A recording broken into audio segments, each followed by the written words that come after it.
in our GPT, and whether it's our GPT or OpenAI's GPT, we'll ask it questions. Well, we will look for events like holding a gun, holding a knife. There's police or emergency services on site. Someone's fallen over. But recently, we've started asking broader questions around: is there something dangerous happening, or is there, potential unsafe, illegal, illegal activity, and we're finding with these GPTs that there's a cognitive layer that's added where it actually understands. So I'll give you an example. We asked the question, does someone have a knife?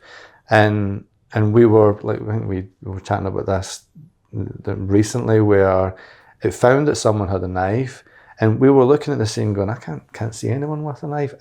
But there was someone with a knife, but the GPT understood that the person had a knife, but they were also a butcher. And they could see because it may not have even seen the exact knife. It just saw a butcher there standing in front of meat with something hanging out of their pocket. Well, no, because at first I just assumed that the GPT was hallucinating, and I was like, yeah, it's drawn, it's filling in the blanks, but you could see that the guy was carrying. He had two knives hanging off the sides of his apron. The other one was just, is there anything dangerous happening? And there was a young kid that was climbing up on a pole, and it did look dangerous. It was one of these things where if you were the parent, you would be going, "Oh, mate, get down from there." Yeah. But the GPT responded back saying, the kid's on a pole, there's no supervision around, and they look like a young kid. Yeah. So that's why this is dangerous. Yeah. So this is super exciting, because you can now do things like put the health and safety rules in to icetana. You can ask vague questions. I did this recently, testing out occupational health and safety. I think I asked if there was any occupational health and safety breaches from some images, and it worked incredibly well. Yeah. So then how do agents come into that?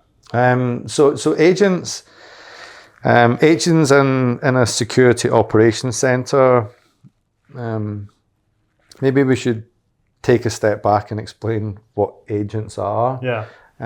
So what we've just described there is how LLMs work, and LLMs, take one image out of the video and understand it.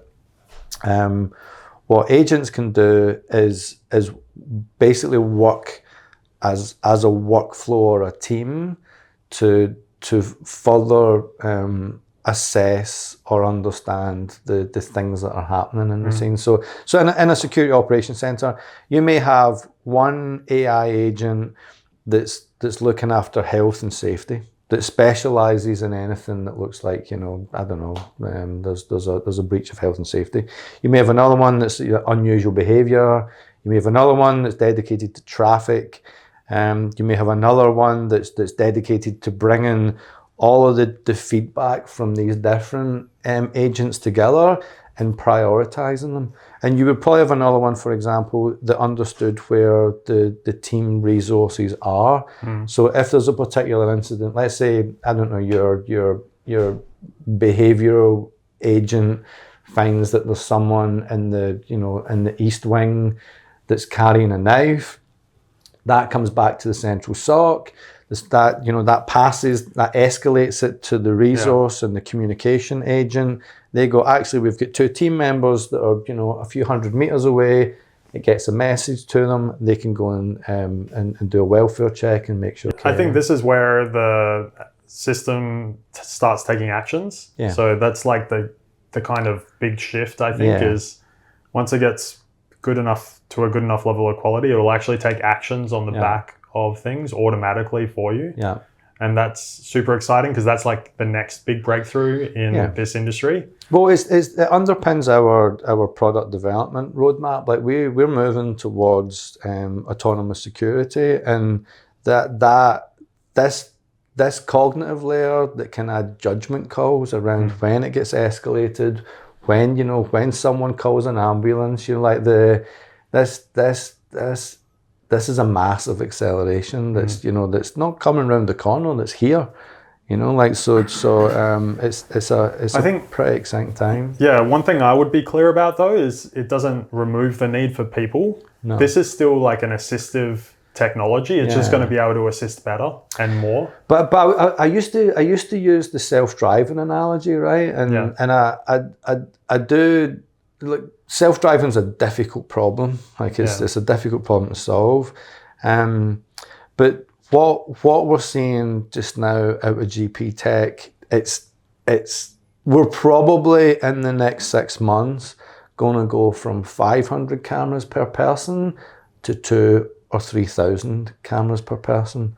We're still going to need someone that, you know, before the ambulance gets called, you know, that they have a quick look and go, okay, you know, like, because, you know, sometimes, like, AI makes mistakes, people make mistakes, you know, like, but if we'll probably want just now some kind of, you know, someone just checking before the SWAT team arrive. But like, assistive in that we still need, you know, security guards taking action on the back of everything. And we need, but it could actually coordinate all that automatically, autonomously. For sure. Like this idea of having, you know, these different AI agents work together to, you know, to augment and to you know, to augment the security operations center is you know, it's here right now.